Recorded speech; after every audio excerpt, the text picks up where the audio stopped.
आज मैं एक नए टीएलएम के साथ आपके सामने आई हूँ। ये है नंबर हाउस। नंबर हाउस का मतलब क्या है? इसमें मैंने 4 तरह की संख्याओं को बताया है। इसमें हमने प्राकृत संख्या, पूर्ण संख्या, पूर्णांक, यहाँ आप देखिए नंबर हाउस, ये इसका गेट है। यहाँ पर पहले कमरे में प्राकृत संख्या है, दूसरे कमरे में पूर्ण संख्याओं का कमरा है, तीसरा जो कमरा है वो पूर्णांक है और चौथा अंतिम कमरा जो है वो परिमेय संख्याओं का कमरा है। तो इसमें इस प्रकार से संख्याएं हैं। देखिए इसमें सारी संख्याएं हैं, प्राकृत, पूर्ण, पूर्णांक और परिमेय संख्या। और हम जानते हैं जो गणना की संख्याएं हैं वे सारी प्राकृत संख्याएं कहलाती हैं, जो कि 1 से शुरू होती हैं, 1 2 3 4 अनंत तक। यदि हम इसमें शून्य को शामिल कर लेते हैं तो ये पूर्ण संख्याओं में बदल जाती है, जिसे हम W से प्रदर्शित करते हैं।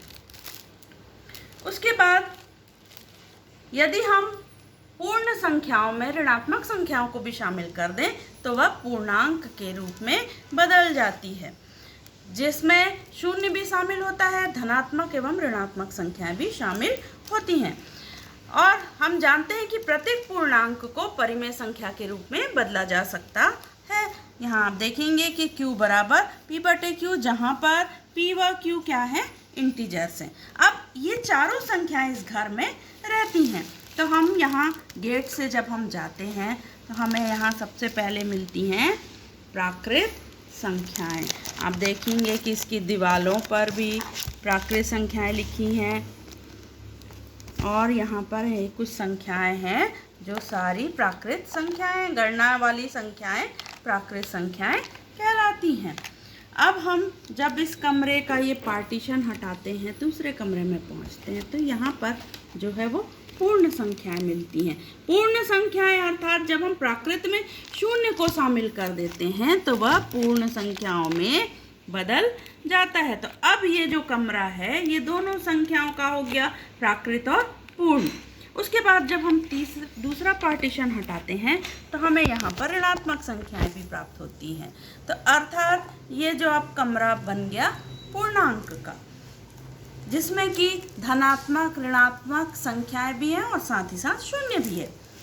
इसके बाद जब हम अंतिम कमरे में पहुँचते हैं, यहाँ देखिए ये पूर्णांक था और इस तरफ जो है ये परिमेय संख्याएं हैं।